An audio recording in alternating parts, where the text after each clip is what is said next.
我最近看点兵越来越好，心里特别激动。作为一个本地老土著我实在是太想在这个时候给鼻子干点事儿了，所以我买了500多斤水果，我打算做1500根冰糖葫芦上大街免费给游客发去，让大家感受一下我们本地人的美食和热情。但是那1500根口号喊挺爽，做起来真是要了命。这里的每一个环节都比我想象的要复杂，就光给这160斤山楂去籽压扁，我们就干了一整天。问题越着急还越出错，那熬糖的时候一会儿熬糊了，一会儿干翻沙了。我当时心里慌的一批，我心说要是按照这个效率还想如期发放的话，那恐怕我得尽早去找几个卖糖葫芦的摊贩聊一聊团购的事儿了。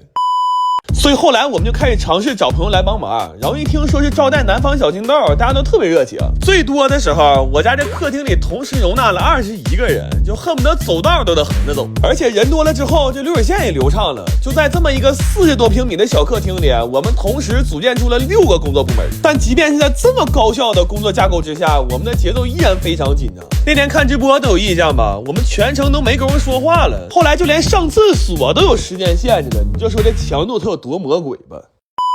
然后除了这些正常的糖葫芦，我还想做几个超长的给大家照相用，但这玩意儿做起来也贼费事，我们需要先用刀一点一点的把这架条削得足够细，才能往上穿水果。那老上当局穿的恨不得穿仨就得碎俩，就穿这么一串，给我们小脸吃的是蜡黄。然后除了这些2米的糖葫芦，我还专门给大家做了一个能拍照的自行车。就准备完这些东西，我真是把家底都掏干净了。我当时有种什么感觉呢？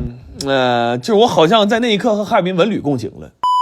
最后盘点了一下，历时4天，我们一共做出来1726串，再多做1串我都容易嘎了。然后发的时候，考虑到几个景点间隔太远，我就弄了个小推车，我把这几个景点串成了一个路线，然后全程推着这小车给大家发。零下20多度的天里，我们走了9个半小时，给我冻得都想嘎肾了。但是看到大家拿到糖葫芦之后那种喜悦，我真特别满足。然后那天还有很多本地人自发来送暖贴和维持秩序，我当时就觉着今年要是从物理温度上来说，可能哈尔滨最冷的一年，但是从情感上来说的话，今年的哈尔滨呢，它实在是暖得发烫啊！来了就是自己人，欢迎你来哈尔滨！